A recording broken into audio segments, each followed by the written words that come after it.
मित्रांनो, आई कुठे काय करते या मालिकेच्या आजच्या भागामध्ये अनिरुद्ध कांचनला बोलतो, मी संजनाबरोबर राहू शकत नाही, मी तिला डिवोर्स देणार आहे. हे ऐकून घरातील सर्वांना खूप मोठा धक्का बसतो. संजना अनिरुद्धापुढे भीक मागत असते की मी तुला कधीही डिवोर्स देणार नाही आणि तू मला डिवोर्स देऊ नको.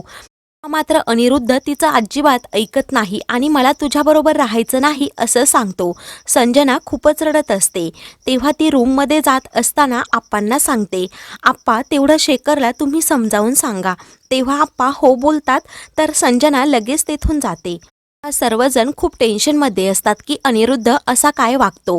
तेव्हा अनिरुद्ध सर्वांना सांगतो, तुम्ही टेन्शन अजिबात घेऊ नका, मी संजनाला समजावून सांगतो. तेव्हा अविनाश अनिरुद्धला सांगतो की आम्ही टेन्शन नाही घेणार, टेन्शन तुझं वाढलं आहे, त्यामुळे ते पेपर्स एकदा वकिलांकडे घेऊन जा आणि नीट चेक कर. तेव्हा यश सांगतो की मी नितीन सरांना हे पेपर दाखवणार आहे, तुम्हा कोणाला दुसरं दाखवायचं असेल तर दाखवू शकता. त्यावेळी विशाखा विचारते, तुझ्या एवढ्याशा धमकीने संजना एवढी कशी सुधारली. तेव्हा अनिरुद्ध अरुंधतीला विचारतो की तू असं काय केलं जेणेकरून संजनाने पेपर्स पुन्हा देऊन टाकले. तेव्हा अरुंधती सांगते, मी तिला काहीही सांगितलं नाही, परंतु मला एक गोष्ट समजली आहे की संजनाचं तुमच्यावर खूप प्रेम आहे आणि तिला तुमच्याबरोबर राहायचं आहे. तेव्हा अनघा सर्वांना सांगते, तुम्ही सर्वजण खाली बसा, मी तुमच्यासाठी चहा बनवते. तर यश सांगतो, चहा नको, अगोदर तू सरबत बनवून आण. तेव्हा ईशा आणि अनघा तेथून जातात. तर अनिरुद्ध लगेच अरुंधतीला थँक्स बोलतो.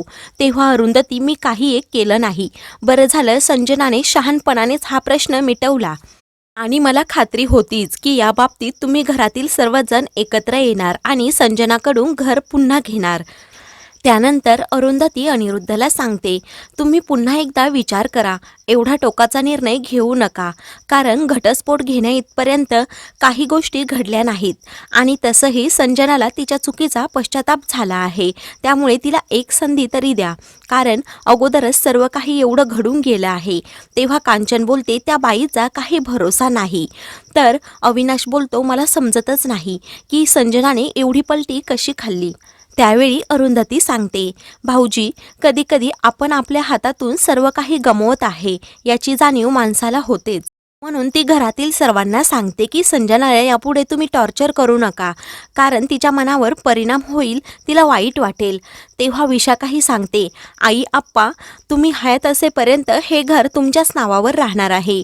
तेव्हा अनिरुद्धही आप्पांना सांगतो की आपण या विषयावर नंतर बोलू, की तुम्ही नसल्यावर हे घर नक्की कोणाचं असणार, किती हिस्से होणार ते. अरुंधती यांचं म्हणणं बरोबर आहे असं सांगते. तर अनिरुद्ध संजनाकडे जातो. त्यानंतर अरुंधती आप्पांना गुड न्यूज सांगते, ते निलेश मोहीर आहेत ना, त्यांनी एका फिल्मसाठी गाण्याची संधी दिली आहे. हे ऐकून सर्वजण खूपच खुश होतात आणि अरुंधतीचं अभिनंदन करू लागतात. तर कांचन गमतीने अरुंधतीला विचारते, म्हणजे आपल्याला पिक्चरची तिकिटे फुकट मिळणार का. तेव्हा सर्वजण कांचनवर हसू लागतात.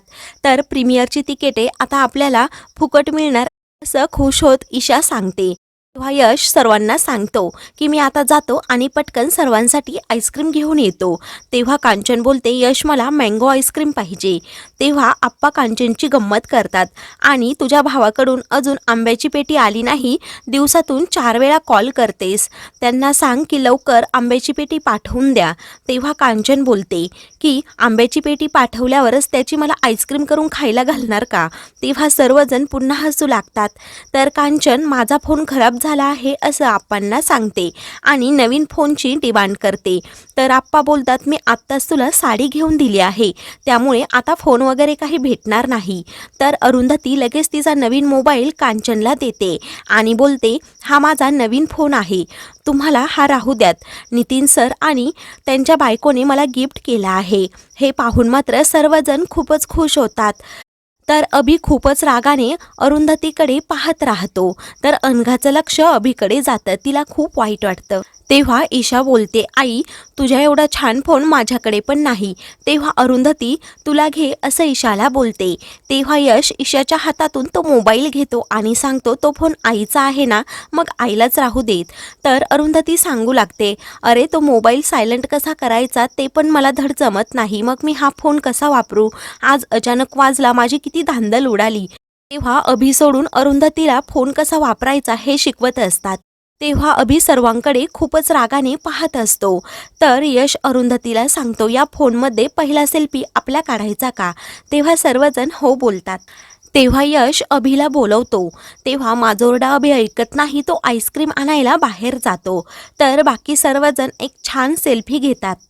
तर दुसरीकडे अरुंधती लॅपटॉपवर मेल टाईप करत असते, परंतु इंग्रजीमध्ये तिला जमत नाही. म्हणून ती मोबाईलवरूनच आशुतोषला मेसेज करते आणि मनाशीच ठरवते, आज रात्री काहीही करून मला इंग्रजी टायपिंग शिकायलाच पाहिजे. बात आळस करायला नको असं म्हणून ती किचनमध्ये जाते आणि पिठलं भात बनवायला घेते. तेव्हा तिला लगेच यशची आठवण होते आणि यशला पिठलं भात खूप आवडतो असंही ती मनाशी बोलत असते. आणि तिकडे आज जेवायला काय बनवलं असेल हा ती विचार करत असते. व त्यानंतर तिच्या डोक्यात अनिरुद्धचा विचार येतो की अनिरुद्ध खूप टोकाचा निर्णय घेतात.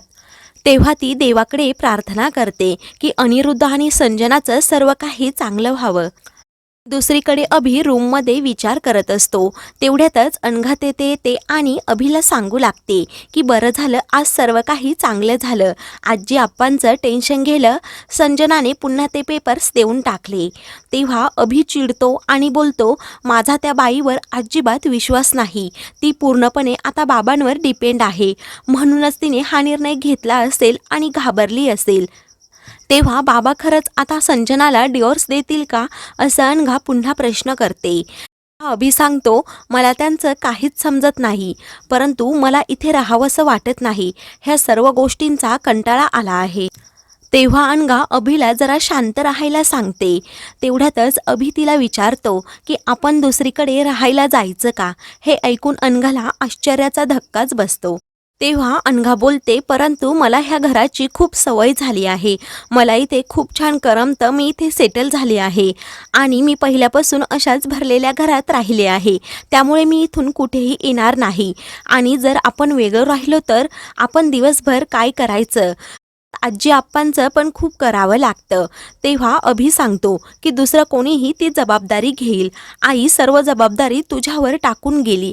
मी तुला इथे अडकवून ठेवलं असं म्हणून तो स्वतःचा निर्णय सांगतो. काहीही झालं तरी मी हे घर सोडून जाणारच. हे ऐकून अनघाला खूप मोठा धक्का बसतो. तर अनघा विचार करत राहते. दुसरीकडे अनिरुद्ध रूममध्ये येतो. तेथे संजना असते. ती विनवणी करून अनिरुद्धची माफी मागत असते.